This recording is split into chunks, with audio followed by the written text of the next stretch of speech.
I'm Rob Trasinski. This is Symposium, where we talk about liberalism and the ideas at the basis of a free society. My guest today is Steven Pinker, professor of psychology at Harvard University and the author most recently of this book, well sticky noted as you see, Rationality, What It Is, Why It Seems Scarce, and Why It Matters. Thanks for coming on. Thanks for having me, Rob. So I wanted to talk, this is sort of a follow-up to your previous book, which was Enlightenment Now, a Defense of Enlightenment Values. And it seems a really natural follow-up since the key value of the Enlightenment was rationality, a natural follow-up to discuss what rationality is. So can you talk a little bit about the origin and the goal of the book? Like many cognitive psychologists, I enjoy teaching the material on the fallacies and biases of human reason, made famous by Daniel Kahneman, wrote the bestseller Thinking Fast and Slow and won a Nobel Prize for the work. At the same time, I feel it imperative to teach the other side of that coin, namely what rationality is. If someone's committing a fallacy, by what lights? And I think there are a number of tools of reason that don't come naturally to us, but that ought to be part of the cognitive repertoire of any literate, educated person. Tools like probability, logic, Bayesian reasoning, statistical decision theory, namely trading off hits and false alarms, distinguishing causation from correlation, the rudiments of game theory or game theoretic thinking. And I noticed that university curricula tend not to have a course in those basic tools. Students in the social sciences pick them up a little bit here, a little bit there. And so I taught such a course. But as soon as I told people that I'm planning to teach a course on rationality, the first question that occurs to everyone is, okay, well, can you explain why humanity seems to be losing its mind? How do you explain the conspiracy theories and the fake news and the quack cures and the paranormal woo-woo? I knew that that would be a big demand among students taking the course. And then when I put the lectures on the internet during the pandemic and they became quite popular, I thought to turn it into a book. And with the book, as with the course, people's natural curiosity when you turn to the subject of rationality is why do we seem to be so irrational?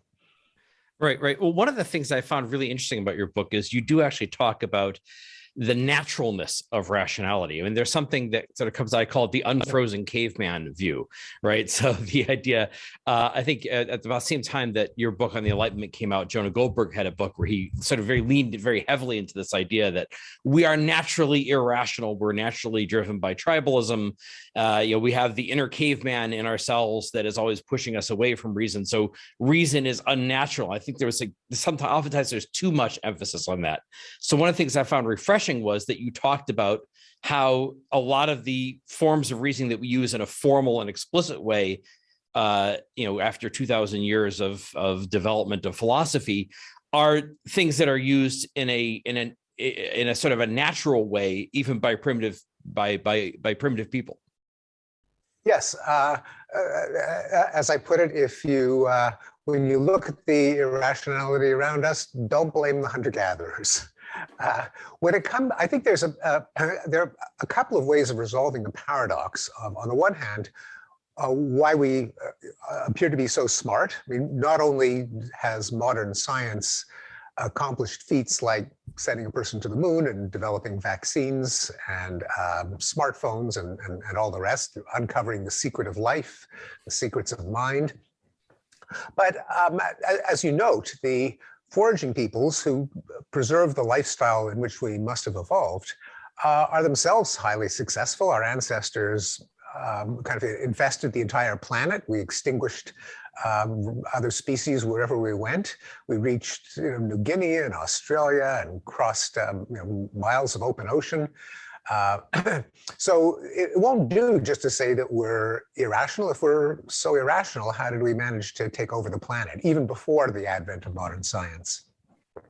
So I think one part of the answer is that we evolved as a species that fits into what I've called the cognitive niche, namely by expanding our brains, by investing in the ability to learn technical know-how, weapons and poisons and tools, sociality, so we can pool our expertise, one from strokes of insight or trial and error, language, so that we can efficiently share our knowledge and negotiate social contracts.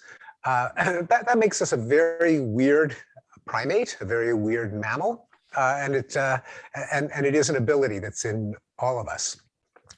On the other hand, when it comes to, first of all, mastering the more recent formalizations and extensions of these abilities, excuse me, mathematical formulas, computer algorithms, scientific theories, statistical data sets, things that are very, very recent in our evolutionary history. Our mind is not adapted to look things up on Wikipedia or with the World Bank or our World of Data websites.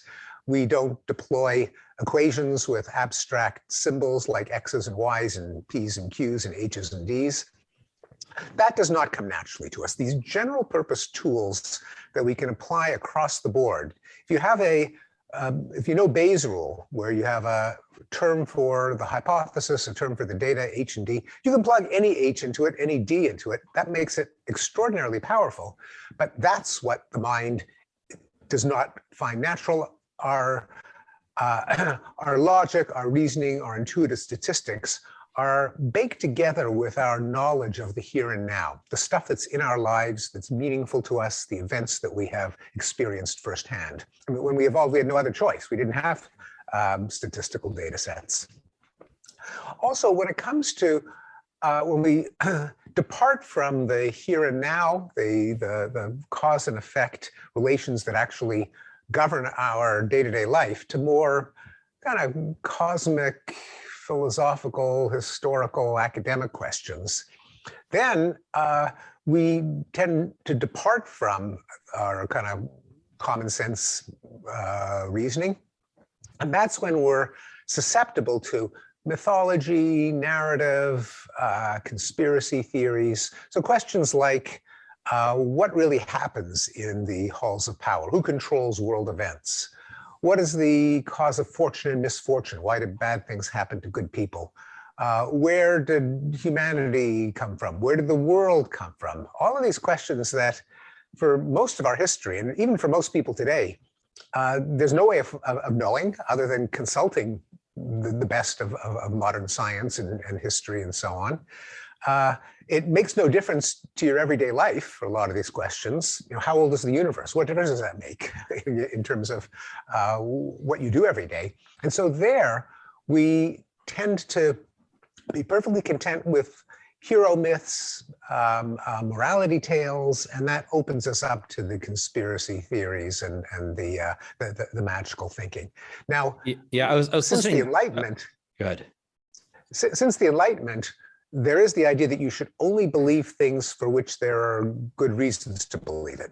Bertrand Russell kind of held that up as a kind of an epistemic ideal. And it might even seem banal, like, well, of course you should only believe things for which there are reasons.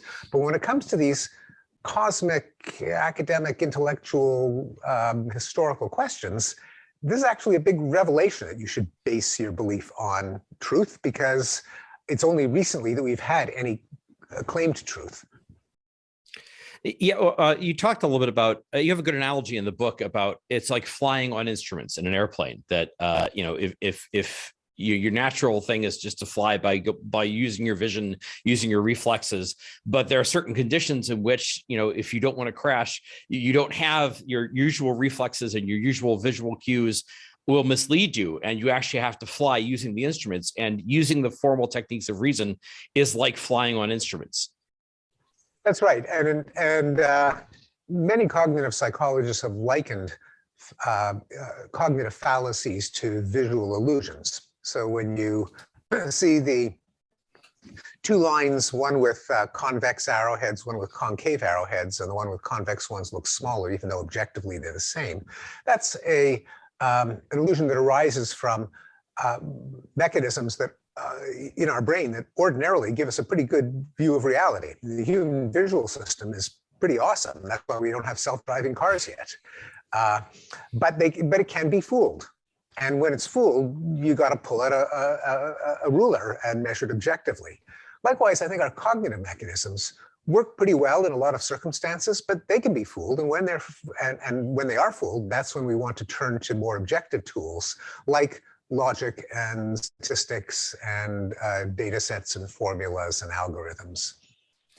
Now, you mentioned that people are not really taught a lot of this in schools. And I remember even as a undergraduate in philosophy, taking a course on logic, and it turned out to be very, very narrowly about early 20th century symbolic logic. We didn't even get to the informal fallacies. We tripped very lightly over Aristotle on our way to sort of Bertrand Russell. And what I found interesting about this book is it really goes beyond sort of Aristotelian logic to probability, Bayesian reasoning, game theory. You say that rationality is a wider concept than logic, though I think I would argue with that and say that the concept of logic didn't end in ancient Greece. It should be expanded to include a lot of these other bodies of knowledge. So I think there's a lot of tremendous innovation of that in that field, and especially in the multiplication of different cognitive biases and informal fallacies, even very recently. And I think that gives a great scope for someone to update a lot of what our concept of logic is to include more recently derived ideas about reasoning. Indeed, and now I was referring to formal logic from Aristotle to Boole and the various logics that have developed in the last few decades, including incorporating tense into logic, modal logic, the difference between something being necessarily true and something just happening to be true. So logic itself has been enriched. But in addition, there are other tools of reasoning that aren't technically logic in the philosophical mathematical logic sense, probability theory being one of them. Now it is logical in the sense, and of course there was the famous effort in the 20th century to see to show how mathematics could be grounded in logic, and hence probability theory, leading to famous results from Kurt Gödel that it can't be grounded in a single logical system. But I was distinguishing logic in the technical sense from the broader set of tools of rationality. Those includes, as you mentioned, informal fallacies like attacking the person instead of the argument, attacking a straw man instead of a accurate version of the argument, appealing to authority, appealing to a bandwagon, all of those ways in which we can depart from rationality.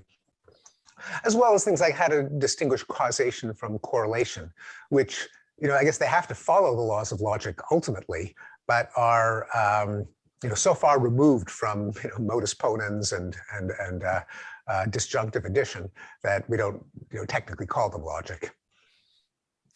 No, the thing that surprised me most about the book is that it was not merely proscriptive, but oftentimes sort of descriptive in terms of not just describing how people should think, but also describing and often defending the actual ways in which people make decisions, which may not be, sometimes are not technically correct, but have a logic, an implicit logic of their own. That's right. Again, going back to the tension or maybe even paradox of whether we're a rational or an irrational species, we do pretty well in everyday life. Even the people who believe in QAnon presumably know how to keep gas in the car and get the kids clothed and fed and off to school on time, and so they're not psychotic. So we do have some rationality that really allows us to get by in everyday life. And it means that some of the fallacies that we can spot in the psychology lab as with visual illusions, come from a mechanism that often works pretty well in everyday life. So for example, I'll just to be concrete, one of the famous fallacies documented by Amos Tversky and Daniel Kahneman is base rate neglect. That is, if you describe someone as artistic and poetic and emotional. And you say, is that person likely to be a psychology major or an art history major? People say, well, an art history major, of course.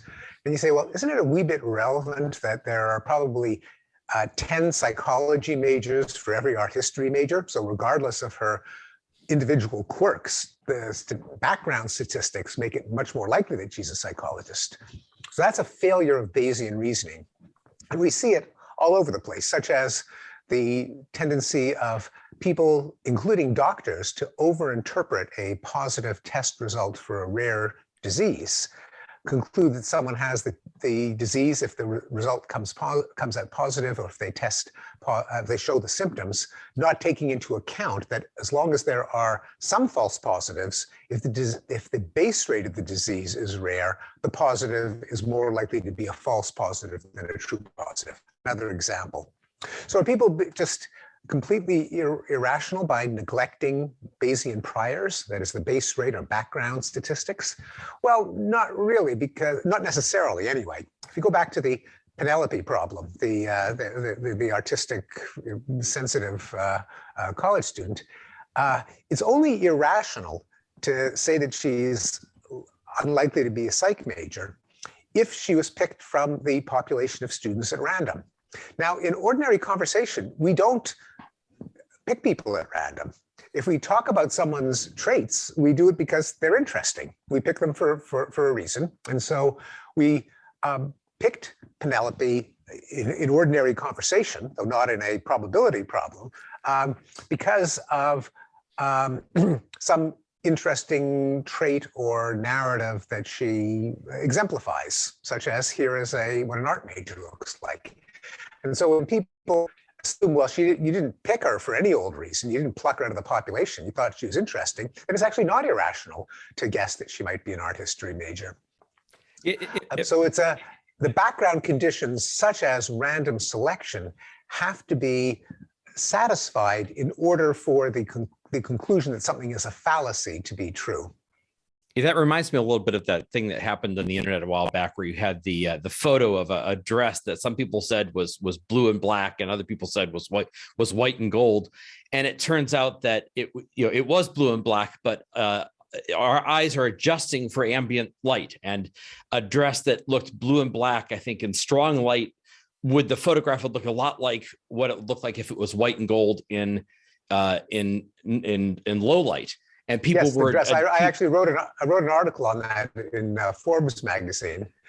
It kind of burst over the internet, and I thought, if I can't explain this, I don't deserve to call myself a psychologist, especially since I'm interested in visual perception. The description you gave is accurate, with the additional proviso that our brains try to compensate for changes in the color of the lighting in seeing the true colors of surfaces. And the color of the lighting changes a lot, from a sunny day to a cloudy day to being indoors with incandescent bulbs or indoors with fluorescent bulbs. We don't even see those differences in the color of the illumination. Our brain manages to subtract them out.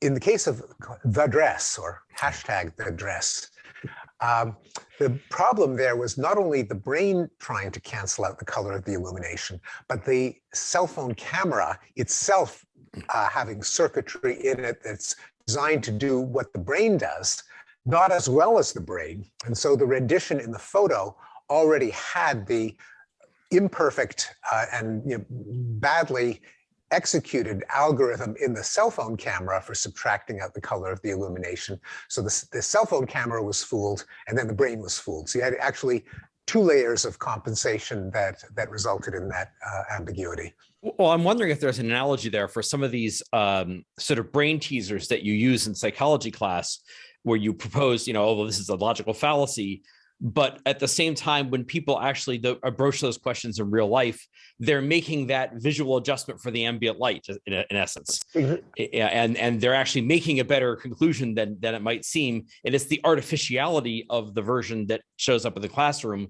that throws people off, in the same way that it's the artificiality of the cell phone image. That's exactly right. I think that is what's happening. It helps resolve the paradox of how we can be both such a rational species and such an irrational species. That is, as with the illusion of the dress, you can engineer, or sometimes by accident, there can be circumstances in which ordinarily rational thought processes can be fooled. Together with the fact that there's this whole realm of life in which our ordinary rational faculties either don't apply or we don't try to apply them, such as theories of history, theories of cosmic fate, theories of world affairs, and so on, where it's just not our world, and so we're happy to make up and believe stories. Let me follow up on that, because I was planning to get that later, but I think that's interesting. That there's something I found very enlightening was the idea that a lot of these conspiracy theories, for example, like the QAnon conspiracy theories or the Pizzagate thing, that you point out that people believe these things, but they don't actually act as if they believe it. Because if you really thought this was true, you'd storm in and you call the police, or you'd storm in with the guns and blazing to try to rescue these people. But these things have more of there's like a reality. I think you described it as a reality, a realm of reality and a realm of mythology, that the things that are in the realm of reality, you act on them because they're part of your normal everyday practical life.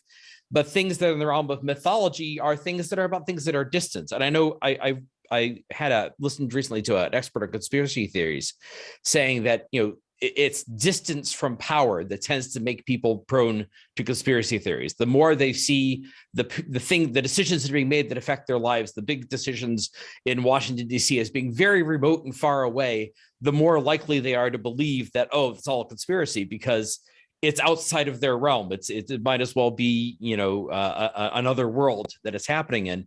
And it's almost like people have this, it's a form of belief that's not really connected to their life. Exactly, for several reasons. One of them is, most people don't know anyone in the administrative state or the deep state.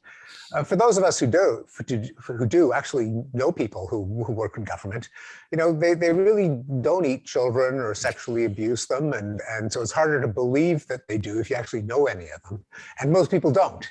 But also you don't pay a price for the falsity of your belief if you're outside those realms. It almost doesn't matter what you think, unless there are millions of you all acting on it. Yeah. But in generally, you can hold those beliefs, and what difference does it make? And so people are quite content to believe things that just tell an emboldening backstory, an empowering mythology, a demonology. Who do we hate? Who do we like? And so, the belief that Hillary Clinton ran a child sex ring out of a pizzeria in Washington is really another way of saying, a way of summarizing that belief is, I think Hillary is so depraved that it's the kind of thing that she could do. And does she do it? Doesn't she do it? Who really knows? Do I really know? I don't know. But it's the kind of thing that I think is a symbol of her evil. Or even less articulately, it may just be another way of saying, Hillary, boo. Now, most of us would say, well, no, wait, you can't do that. You can go ahead and boo Hillary, but you can't boo her by believing in something that is factually either true or false, and in this case happens to be false. Now, that's the leap that most people don't take for statements outside their world of immediate experience. Factual claims are matters of faith, of solidarity, of loyalty, of moral commitment. And I think it is a kind of legacy of the Enlightenment that some people say, well, you really should subject all of your beliefs to the crucible of evidence and logic. I think there is a role played here by sort of the modern internet, in that there are a lot of people who live, a lot of the worst trolls, in my experience, a lot of the worst trolls on the internet are people who live actually very, very bland and uninteresting, actual regular lives. But on the internet, there's no penalty. There's no, the normal social penalties you would have for acting like a crazy person with your immediate surroundings. You don't have any of those penalties on the internet. On the other hand, you argue, and I think there's a lot to this, that this sort of thing is, has been going on for a long time. It didn't start with social media. Right. Well, the conspiracy theories, theories of the Illuminati, the protocols of the Elders of Zion, the rumors and conspiracy theories are what have led to many pogroms and lynchings and ethnic riots. Um, and of course, belief in paranormal phenomena, things that defy the laws of physics. Well, that's kind of religion. And the idea that you should subject your beliefs to the test of reality rather than things that are just morally ennobling. In the Enlightenment, of course, that was a criticism of religion. So yeah, these are go way back. I think the best way to think about it is that belief in stories, in myths, in fables, in parables, whether or not they are true, that's kind of the default. It's what we do left to our own devices. But it's very, very special and unusual to have institutions like science, like responsible journalism, like government record-keeping agencies. Those are late inventions. They're excellent inventions. We should put more stock in them, but it's just not the way we naturally think about the world beyond our everyday experience. I want to talk about, we've talked about it being formal, at least formal reasoning, being a relatively recent, creation of mankind, roughly 2,500 years old. If you go back to Aristotle, and a lot of it is much, much newer. And it goes back to the question of how do you validate reason? What is the case? What is the case for reason? And the circularity that in a way you have to use reason to make the case for it. And I was a little unsatisfied with part of the answer you gave, because I thought it was almost too much of a sort of a social answer, that if you're discussing this with me, you've already agreed to these rules. You've already agreed to accept reason as an arbiter. And I wanted more of a sort of a metaphysical answer, sort of more Aristotle or maybe Aristotle by way of Ayn Rand, where you say A is A, this is the way things are. But let's and that if you can ignore reality, but it's not going to go away. So let's talk about that, the foundation of reason. What's the validation, the basis for saying reason is a better way of thinking about the world than anything else? Yeah, it is a paradoxical task, because how do you make the case for reason without using reason? I mean, the word "the case for" already commits you to reason, and there is something different about the case for reason than the case for anything else for that very reason. And indeed, as Thomas Nagel and other philosophers have pointed out, you can't make a case for relativism, subjectivism, postmodernism, because as soon as you make the case for it, you're committed to the opposite, namely that there are reasons why everyone should believe something. Otherwise, if someone says, I think that everything is relative, I say, well, is that statement relative? And if they say, well, yes, it is, then I can say, well, you're free to believe it, but why should I believe it? And on the other hand, if they say, no, you should believe everything is relative, well, by what standards? And if those are standards that everyone ought to share, you have given up the store. So it's Nagel likens it to a Cartesian argument. I think, therefore I am. It's not exactly logically valid, but it's likewise, if you're reasoning in the first place, you have already, by that very act of joining the question, you have already conceded that reason is the measure of all things. Now, you could think of it, rather than being circular, you could also think of it as being sometimes called a bootstrapping argument, from the expression to lift yourself up by your bootstraps, which is that there isn't kind of a firm foundation on which you build this case story by story or brick by brick. But on the other hand, once you've started, the fact that it appears to be successful, a kind of pragmatic justification, doesn't prove that reason is valid, but it increases your confidence that it is. So the fact that when we rigorously try to perfect our reasoning, purge errors, good things happen. The universe cooperates. We really do extinguish smallpox. We really do get to the moon.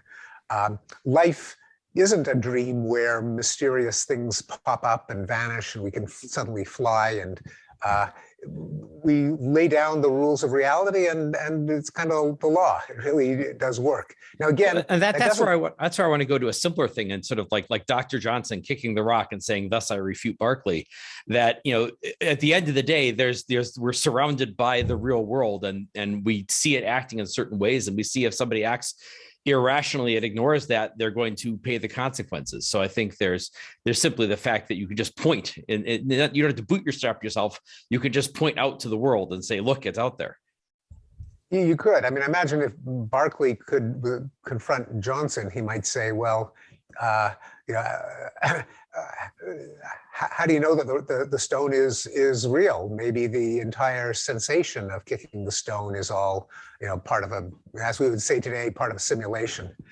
And you can't prove it. I mean, I think Descartes was right in the sense that this could be a dream. I could be in the Matrix. There could be an evil demon. It could be in a simulation. My body might be lying somewhere paralyzed with electrodes in my brain feeding me a computer simulation. And you can't prove that that's not true. You can't prove that the universe didn't come into existence 10 seconds ago, complete with memories and historical records and fossils. Yeah, you can't prove it. But there's no good reason to believe it. And on grounds of just how many things you have to swallow, reality existing as we see it is a lot, you know, simpler and requires fewer arbitrary commitments than it's an amazingly lifelike complex simulation. You know, likewise, reason, you can't prove that it works, but so much would have to happen for it not to, for this to be an arbitrary simulation, that at some point it becomes reasonable to say reality exists and it obeys the laws of logic. So you also to mention, though, the and sort of the social justification for it. There's something you talk about that everything isn't accomplished just by thinking alone, and this is something that I've interviewed a while back, Jonathan Rauch, with who wrote The Constitution of Knowledge, and excellent book, yeah, and that idea of that there's a social aspect to reasoning, and you even argue somewhat, I think somewhat counterintuitively that we even reason better in groups under certain conditions. I'll accept that if you put under certain conditions. But this question of, on the one hand, you have to recognize the role of sort of the individual maverick who, you know, the man more right than his brothers, who is a majority of one, the person who sees something that other people haven't seen. But at the same time, there is that constitution of knowledge, that systems for checking knowledge and making sure people have to answer to criticism and debate and alternative viewpoints. Absolutely, and I think I thought that Jonathan Rauch's book was terrific, and it made the case for something that I kind of hinted at both in Enlightenment Now and in Rationality, but he makes it with much more historical depth and commentary on contemporary problems, which is that. But the way it fits into what we've been talking about so far is our species has achieved stupendous feats of rationality, such as modern science, and for that matter, life in a liberal democracy where we have reduced war and famine and disease and ignorance. Yet, unquestionably, each one of us is subject to limitations, fallacies, biases, and so on. How do we do it? And part of the answer is we form groups that follow certain rules. And as you point out, the rules are absolutely crucial. You just throw a bunch of people together and you can get, you know, groupthink and madness of crowds. So it has to be a group with certain norms and mores in place, such as you're allowed to criticize the other guy, and he doesn't get to imprison you or kill you or beat you up.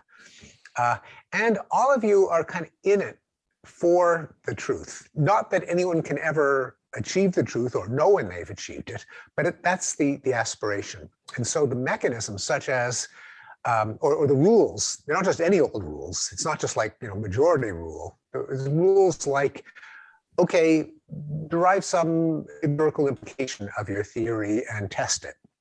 Or put it out there and let other people have at it. Or if you make an error, admit it, note it, have that correction be in print. Or if you have a if you have a belief, show it to other people and see if they agree with you. Right. All of these rules that, when they're properly implemented, are much better than just some solitary genius, and much better than just throwing people together and having them come up with any consensus. Well, it's the difference between Twitter and Wikipedia. I mean, Wikipedia is not perfect, but yes. In Wikipedia, they have a process where you have different people arguing back and forth, and you have to go through a specific process, as opposed to Twitter, where it's a matter of, you get rewarded for however many likes and retweets you get from people who are enthusiastically on your side and want to have their views validated. Exactly, that's right. Or the difference between journalism when it works properly, academia when it works properly, government when it works, at least liberal democracy when it works properly, the court system when it works properly, and it often doesn't. And none of these will ever work perfectly because we are, made out of crooked timber. But it's the best that we biased, fallible humans can aspire to. Well, I think we're seeing right now a giant live demonstration with Vladimir Putin of what happens if you don't have any feedback mechanisms or anybody who's allowed to tell you you're wrong. Now, then that brings us, I think, really to one of the more interesting issues here, which is rationality and morality, where you make a case for reason being the basis of a morality and also reason being the basis of moral progress. Yes, so rationality by itself does not necessarily lead to progress. If we define progress as improvements in human well-being, because you can apply rationality to developing, bioweapons or various ingenious forms of cyber sabotage. It's only, and this was the theme of Enlightenment Now, why the subtitle was The Case for Reason, Science, Humanism and Progress. Humanism being an umbrella term for the moral system that says that life, health, happiness are the ultimate goods, and that progress consists of distributing more of them to more people. On the other hand, I don't think that it's just that humanism is just a taste, like wide ties versus narrow ties. Why there is, you can discern some kind of directionality in history once slavery is abolished. It more or less stays abolished, not perfectly. France had to abolish it twice, but the world went from slavery being legal everywhere to being illegal everywhere. Likewise, other things like torture as a form of routine corporal punishment, disenfranchisement of women and racial minorities. These kinds of things can persist, they can backslide, but overall they tend to peter out. And the reason is that humanism is almost a logical implication of everyone's desire for their own well-being. I mean, people would rather be alive than dead. They'd rather be healthy than sick. They'd rather be well-fed than starving. And the fact that none of us is, at the end of the day, special. That if I want something for myself, I can't deny that you have the right to want it for yourself. Moreover, once we're social, once we're interconnected, I got to prevail on you to treat me in ways that maximize my well-being, and you're not going to do that unless I return the favor.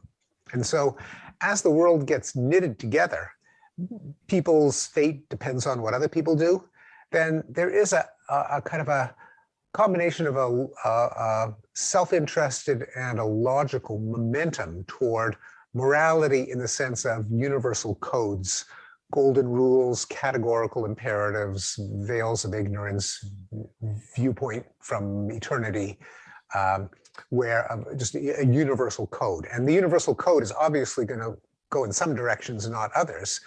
It's not going to be, well, I get to, kill and exploit you, and you get to kill and exploit me. People wouldn't agree to that. It's better, much better.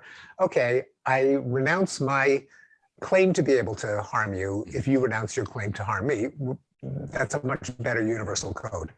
Yeah, the intermediate stage historically is you and me get together and kill and exploit the other guy. But yes, quite right.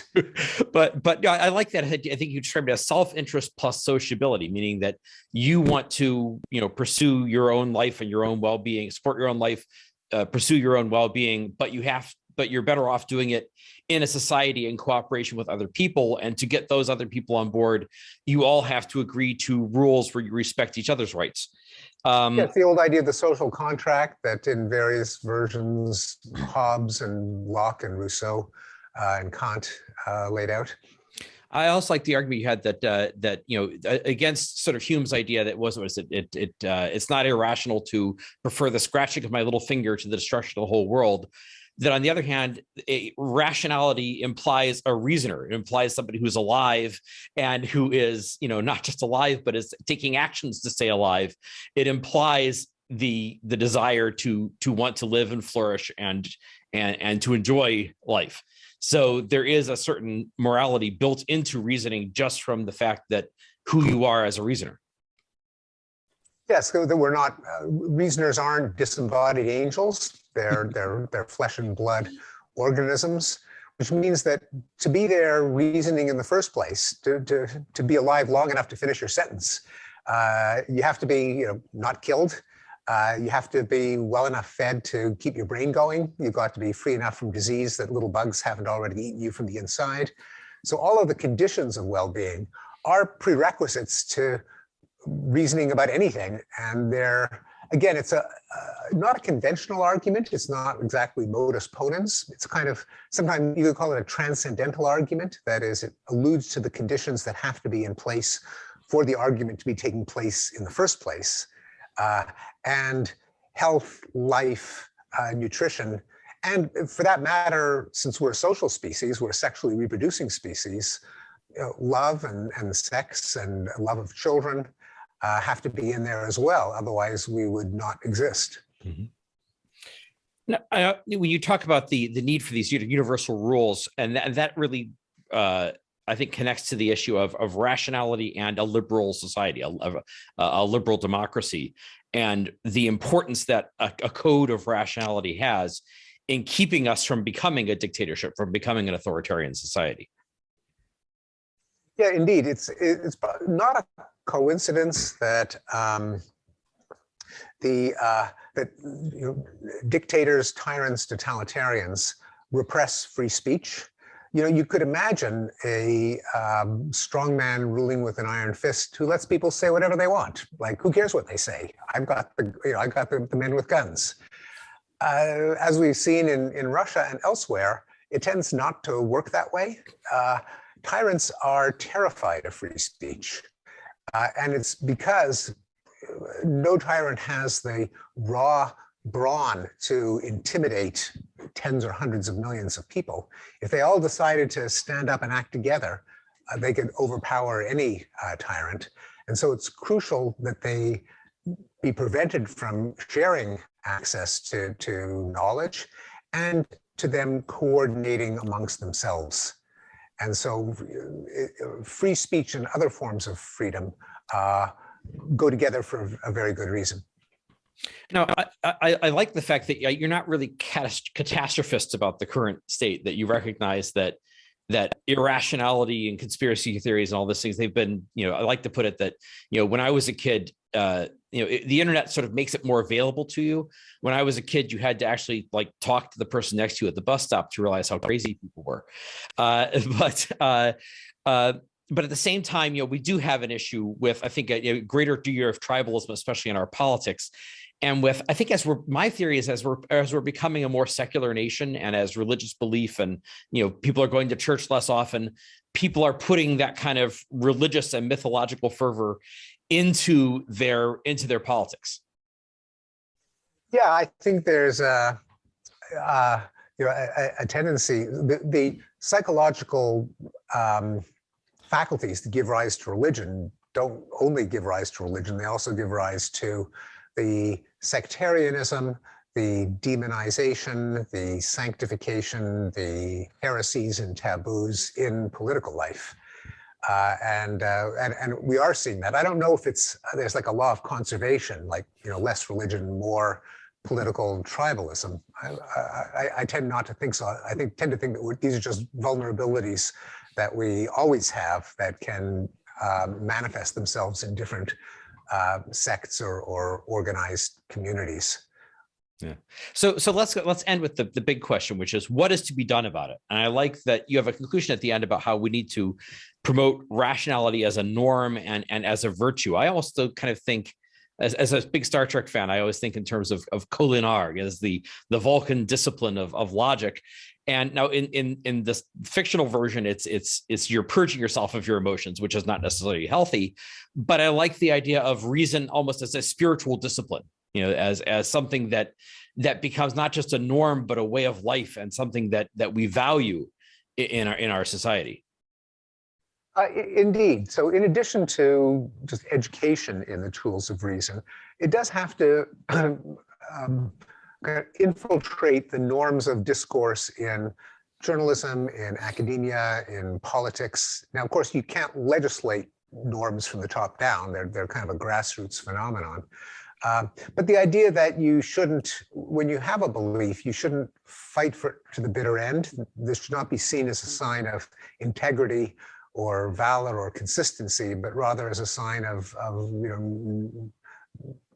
pig-headedness and narcissism and weakness. That the quote attributed to John Maynard Keynes, turns out he didn't say it, but when he's accused of flip-flopping or waffling, he said, "When the facts change, I change my mind. What do you do, sir?" Now, whoever said it was right, and that should be part of our common ethic. We don't see that in op-ed pages, that, or at least by and large, people just kind of push their point of view. You don't have people saying, well, I assign a 0.47 probability to this belief, and I might be wrong, and my critics have a point, but that should be more of our common rules of conversation and discourse and argument. Well, I want to thank you for agreeing to come on here and talk about the book. I found it a very interesting read. So, and I do think we need to have. You're responsible for one of I was so delighted when Enlightenment Now came out, and suddenly there were all these people discussing the Enlightenment. It livened up an otherwise very dreary political moment in 2017, where we were having a lot less interesting arguments. And I'm really glad that we now have books like this coming out where we can all talk about what is reason, how does it apply to our lives. So thanks so much for coming in to talk about that. Pleasure. Thanks for having me, Rob. I'm Rob Trzynski. This is Symposium. You can find more discussion and analysis like this at symposium.substack.com. Also, please like the podcast or like the videos. That helps us get out to a wider audience. And thank you for joining the conversation.